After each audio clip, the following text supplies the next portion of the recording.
Hello everyone, welcome to today's daily insight. ഇന്ന് നിങ്ങൾക്ക് മുമ്പിൽ ഞാൻ ഒരു ചോദ്യം ഉയർത്താണ്.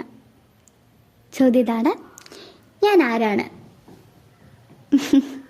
അങ്ങനെ ചിന്തിക്കുമ്പോൾ നമുക്ക് പൊതുവെ എന്താ പറയാൻ തോന്നാ? ഞാൻ മനുഷ്യൻ അല്ലേ? കൈയും കാലുകളൊരു സാധനം എന്നാണോ? എന്നാൽ അത് മാത്രമാണോ നമ്മൾ? അല്ല അല്ലേ? ഒരു കഥ പറഞ്ഞ് തുടങ്ങാമെന്ന് വിചാരിക്കുന്നു. കഥയിൽ പ്രധാന കഥാപാത്രമാണ് നമ്മുടെ നായിക ഇമ. അവൾക്കൊരു ദിവസം തോന്നുക, ഞാൻ ആരാന്നൊരു ചോദ്യം. അവളിങ്ങനെ കുറേ ചിന്തിച്ചു, ഞാൻ ആരാ? അവൾക്ക് ഉത്തരവൊന്നും കിട്ടിയില്ല. അപ്പോൾ അവൾ കുറച്ച് കഴിഞ്ഞപ്പോൾ കണ്ണാടിയിൽ പോയി നോക്കി, ഞാൻ ആരാന്നിങ്ങനെ. അപ്പോൾ നമ്മൾ ചിന്തിച്ച പോലെ തന്നെ രണ്ട് കൈയും കാലുള്ള രൂപം, ഒരു അപരിചിത രൂപം അങ്ങനെ തോന്നി. അപ്പോൾ പിന്നെ അവളെ അമ്മയുടെ അടുത്ത് പോയി. അമ്മയുടെ അടുത്ത് പോയി ചോദിച്ചപ്പോൾ അമ്മ പറഞ്ഞു, നീ എന്ന് പറഞ്ഞാൽ നല്ലൊരു മകളാണ്, നല്ലൊരു സഹോദരിയാണ്, നല്ലൊരു സുഹൃത്താണ്. അപ്പോൾ പിന്നെ അവൾ ചിന്തിക്കുകയാണ്, ഈ ബന്ധങ്ങൾ, റിലേഷൻഷിപ്സ് മാത്രമാണോ ഞാൻ എന്ന് പറയണത്? അവൾക്ക് അല്ലാന്ന് തോന്നി. പിന്നെ അവൾ ഫ്രണ്ട്സിൻ്റെ അടുത്ത് ചോദിച്ചു. ഫ്രണ്ട്സ് പറഞ്ഞു, അവളുടെ പ്രൊഫഷണലായിട്ടുള്ള, അതായത് നീ ഒരു നല്ല ഡോക്ടറാണ്, അതുപോലെ തന്നെ നീ നല്ലൊരു വ്യക്തിയാണ്, അതായത് അവളുടെ ബിഹേവിയർ പറഞ്ഞു, ബിഹേവിയർ വെച്ചിട്ട്. അപ്പോൾ അവൾ വിചാരിച്ചു, എൻ്റെ ബിഹേവിയറും എൻ്റെ ജോബ് ടൈറ്റിലും മാത്രമാണോ? അങ്ങനെ അവൾ ഏതായാലും അതും വിചാരിച്ചു. അതിനുശേഷം അവിടെ ഒരു അത്യാവശ്യം ലോകത്തെക്കുറിച്ചൊക്കെ ഒരു ധാരണയല്ല, നന്നായിട്ട് ചിന്തിക്കുന്ന ഒരു തത്വചിന്തകൻ്റെ അടുത്ത് പോയി പെടാണ്, അല്ലെങ്കിൽ എത്തിച്ചേരാണ്. ആ സമയത്ത് അവൾ ചോദിച്ചു, ഞാൻ ആരാന്ന്. അപ്പോൾ അദ്ദേഹം പറയാണ്, മോളെ, നീ ഒരു നല്ലൊരു പൂന്തോട്ടം ഇമാജിൻ ചെയ്യുന്നു. ആളതുപോലെ തന്നെ ഇമാജിൻ ചെയ്തു. അവിടെ നിരവധി പൂക്കൾ ഉണ്ടാവൂലേ എന്നും പറഞ്ഞു. അപ്പോൾ ഈ പൂക്കളുടെ മനോഹാരിത കൂടുന്നതിനനുസരിച്ച് പൂന്തോട്ടത്തിൻ്റെ ഒരു ആകർഷണീയത കൂടിക്കൊണ്ടിരിക്കുമല്ലോ എന്ന് അദ്ദേഹം ഇങ്ങനെ ജസ്റ്റ് പറഞ്ഞു. അതിനുശേഷം പറയാണ്, ഇത് നമ്മുടെ മനുഷ്യരുടെ കേസിലേക്ക് വരാന്നുണ്ടെങ്കിൽ ഈ പൂന്തോട്ടം എന്ന് പറഞ്ഞതാണ് നിങ്ങൾ.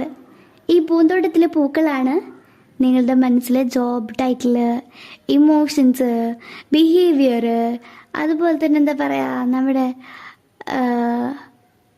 ജോബ്, എല്ലാ കാര്യങ്ങളും അതിൽ പൂക്കൾ മാത്രമാണ്. ഇതിലൊരൊറ്റ പൂക്കളെ മാത്രം, ഒരൊറ്റ പൂവിനെ മാത്രം നോക്കിയാൽ പോരാ, അതിനുപരി നിരവധി പൂക്കളെ ഒരുപോലെ കൺസിഡർ ചെയ്യേണ്ടതുണ്ട്.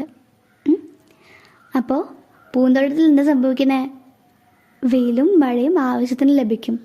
അതുപോലെ തന്നെയാണ് നമുക്കും നമ്മിൽ നിന്ന് തന്നെ നമുക്ക് സ്വന്തമായിട്ട് നമ്മുടെ ഉള്ളിൽ നിന്ന് സപ്പോർട്ട് ഉണ്ടാവേണ്ടതുണ്ട്. മറ്റുള്ളവരുടെ സപ്പോർട്ട് സ്വീകരിക്കേണ്ടതുണ്ട്. അതൊക്കെ വേണ്ടതുപോലെ സ്വീകരിച്ച് നമ്മൾ കൂടുതൽ മനോഹരമാക്കി ആകർഷണീയമാക്കി വയ്ക്കുക. അപ്പോൾ നമ്മൾ വൈബ്രൻ്റ് ആയിട്ടാവുമ്പോൾ നമ്മളെ തേടി ഇങ്ങനെ ആകർഷണീയതയുള്ളത് കൊണ്ട് ഒരുപാട് ആളുകൾ നമ്മളുടെ അടുത്തേക്ക് വരുന്നുണ്ടാവും. ഓക്കെ, അതിനുപരിയായിട്ട് പറയാൻ ഉദ്ദേശിച്ചത് ഇത്രയേ ഉള്ളൂ. ഇതെല്ലാം അടങ്ങുന്നതാണ് നമ്മളെന്ന് പറഞ്ഞത്. അതായത് ഈ പൂക്കളെ പോലെ നിരവധി കാര്യങ്ങൾ ചേർന്നിട്ടുള്ളതാണ് നമ്മളെന്ന് പറഞ്ഞത്. ഓക്കെ, ഈ മനുഷ്യന്മാരെന്താന്ന് കിട്ടി, അല്ലെങ്കിൽ ഏതാണ്ട് എന്താന്ന് കിട്ടി? അങ്ങനെയാണെങ്കിൽ ഈ മനുഷ്യന്മാർ വെറുതെ ഉണ്ടായതാണോ? മനുഷ്യന്മാരുടെ ജീവിതത്തിൻ്റെ പേർപ്പസ് എന്താ? അത് സത്യം പറഞ്ഞാൽ നിരവധി ചിന്തകന്മാരെയും എല്ലാവരും കുഴക്കിയിട്ടുള്ളൊരു ചോദ്യമാണ്. എന്താപ്പോ, എന്തിനാ? നിരവധി തരത്തിൽ ഇതിന് ഉത്തരം പറയാൻ പറ്റും, നിരവധി ഡയമെൻഷനിൽ. ഓക്കെ, അതിൽ കുറച്ച് ഞാൻ പറയാൻ ശ്രമിക്കാം. നമ്മളായിട്ടിരിക്കുക, നമ്മളെ കഴിവുകൾ പ്രകടിപ്പിക്കുക. നമ്മളെന്ന് പറഞ്ഞാൽ ഒരു യുണീക്നെസ് ഉണ്ട് നമ്മളിൽ, അതിനെ മുറുകെ പിടിക്കുക. പിന്നെ രണ്ടാമത്തെ കാര്യം എന്ന് പറഞ്ഞാൽ നമ്മൾ എന്നും ബെറ്റർ ആയിക്കൊണ്ടിരിക്കുക.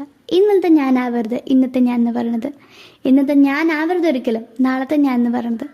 എന്നും നമുക്കൊരു മാറ്റം വേണം. മാറ്റം അനിവാര്യമാണെന്ന് പറയില്ലേ, അതുതന്നെ. എന്നും നമ്മൾ പുതിയ മാറ്റങ്ങൾ ഉണ്ടായിരിക്കണം, പുതിയ കാര്യങ്ങൾ പഠിക്കാൻ വേണം. പിന്നെന്താ, പുതിയ കാര്യങ്ങളിലേക്ക് നമ്മൾ ശ്രദ്ധ തിരിയണം, പുതിയ അവസരങ്ങൾ കാണണം, സാഹചര്യങ്ങൾ, സാധ്യതകൾ ഒക്കെ നമ്മൾ മനസ്സിലാക്കേണ്ടതുണ്ട്. അതുപോലെ തന്നെയാണ് നമുക്ക് സമൂഹത്തിനോട് ചെയ്ത് തീർക്കേണ്ട കുറച്ച് കാര്യങ്ങളുണ്ട്. അപ്പോൾ നമ്മൾ ലൈഫിൽ എന്ത് നേടി, എന്ത് ചെയ്തു എന്ന് ചോദിക്കുമ്പോൾ ഞാൻ എന്തൊക്കെയോ ചെയ്യുന്നു, എന്ന് പറഞ്ഞതിനുപരിയായിട്ട് സമൂഹത്തിനോട് ചില കടപ്പാടുകളുണ്ട്. കുറച്ച് കാര്യങ്ങൾ അവർക്കും കൂടി പകർന്നു കൊടുക്കുക, കുറച്ച് നല്ല കാര്യങ്ങൾ അവർക്ക് വേണ്ടി ചെയ്യുക എന്നിങ്ങനെ. ഇപ്പോൾ നമ്മൾ ഇമ്പ്രൂവ് ചെയ്യാനൊക്കെ നമുക്ക് ചിലപ്പോൾ പറ്റുന്നുണ്ടാവും, ചിലപ്പോൾ ആവേശം ഉണ്ടാവും. പക്ഷേ അതേ ആവേശം തന്നെ നമ്മൾ സമൂഹത്തോടും കാണിക്കേണ്ടതുണ്ട്. നമ്മളെയും അതുപോലെ തന്നെ സമൂഹത്തെയും ഒരുപോലെ ഇമ്പ്രൂവ് ചെയ്യാൻ വേണ്ടിയിട്ടുള്ള കാര്യങ്ങളും കൂടി നമ്മൾ ശ്രമിക്കുമ്പോൾ, കൂടുതൽ സന്തോഷമായിട്ടുള്ള കാര്യങ്ങൾ ചെയ്യുമ്പോൾ നമ്മുടെ ജീവിതത്തിൻ്റെ അർത്ഥം പൂർണ്ണമായി എന്ന് വിചാരിക്കുന്ന ഒരാളാണ് ഞാൻ. ഇതിനുപരിയായിട്ട് നിരവധി ഡയമെൻഷനിൽ കാണാവുന്നൊരു ചോദ്യമാണ്, ഒരുപാട് പേരെ കുഴക്കുന്നൊരു ചോദ്യമാണ്. അതുകൊണ്ട് കൃത്യമായിട്ടൊരു ഉത്തരമില്ല. നിങ്ങളും കൂടി ചിന്തിച്ച് അർത്ഥം ഒന്ന് കണ്ടെത്താൻ വേണ്ടിയിട്ട് ശ്രമിക്കുമെന്ന് വിചാരിക്കുന്നു. ഏതായാലും നമ്മൾ ആരാന്നുള്ളൊരു കൺസെപ്റ്റിന് ചെറുതായിട്ട് പറയാൻ പറ്റി എന്ന് വിചാരിക്കുകയാണ്. ഓക്കെ, എന്തായാലും താങ്ക് യു സോ മച്ച്.